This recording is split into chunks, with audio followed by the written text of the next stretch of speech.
আবু সাঈদ আমাদের শহীদদের ইমাম, এই জুলাই বিপ্লবের রুহানি নেতৃত্ব। আবু সাঈদ আমাদের সকলের পূর্বসূরি।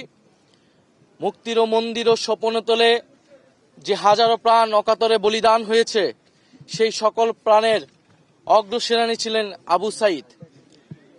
ফলে আবু সাঈদের এই শাহাদাত বরণকে আমরা আজকে গভীর শ্রদ্ধা ভরে স্মরণ করছি। আমরা তার জন্য দোয়া করেছি।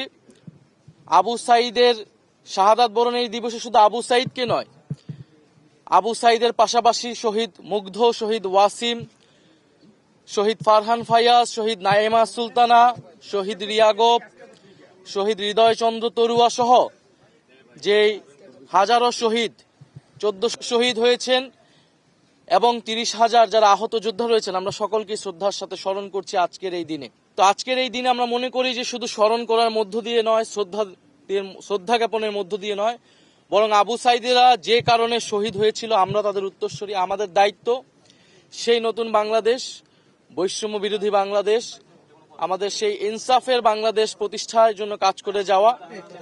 জুলাই গণ অভ্যুত্থানের পরে আমাদের দাবি ছিল 3টি: বিচার, সংস্কার এবং নির্বাচন। আমরা দেখেছি নির্বাচন হয়েছে, কিন্তু বিচার সংস্কারে বাংলাদেশের জনগণ পায়নি। এখন বিচারে আবু সাঈদের যে মামলার রায়, সেই মামলার রায় আমরা পেয়েছি, কিন্তু সেই মামলার রায় কিন্তু এখনো কার্যকর হয়নি এবং সেই মামলার রায় নিয়ে আপিল করা হয়েছে। চিফ প্রসিকিউটরের দায়িত্ব সুপ্রিম কোর্টে সেই আপিল যাতে দ্রুত সময়ের মধ্যে 60 দিনের মধ্যে শুনানি হওয়ার বাধ্যবাধকতা রয়েছে।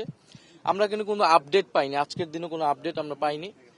ফলে আমরা আহ্বান থাকবে সরকার এবং চিফ প্রসিকিউটর ট্রাইব্যুনাল থেকে এই রায়ের আপিলের শুনানি কার্যক্রম দ্রুত সম্পন্ন করে আমরা রায় দেখতে চাই। রায় অনেকগুলো হয়েছে, রায় কার্যকর দেখতে চায় বাংলাদেশের জনগণ।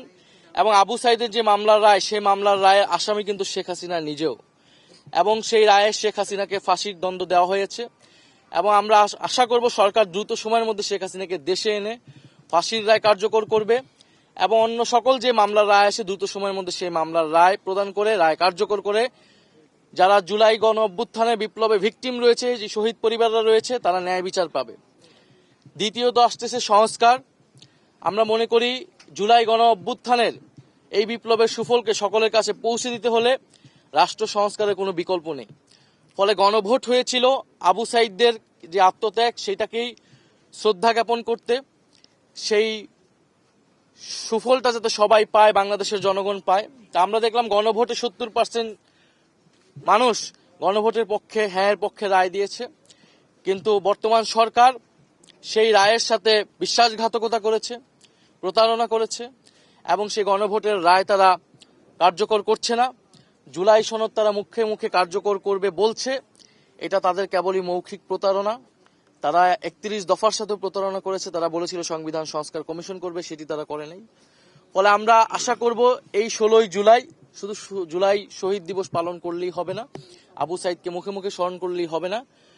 গণভোটের যে গণরায়, সেই রায়ের আলোকে রাষ্ট্র সংস্কার করতে হবে এবং এদেশের যেই দুর্নীতি, বৈষম্য দূর করে আমাদের নতুন বাংলাদেশ গঠন করতে হবে। আবু সাঈদের এই মৃত্যু দিবসে, জুলাই শহীদ দিবসে আমাদের এটাই প্রত্যাশা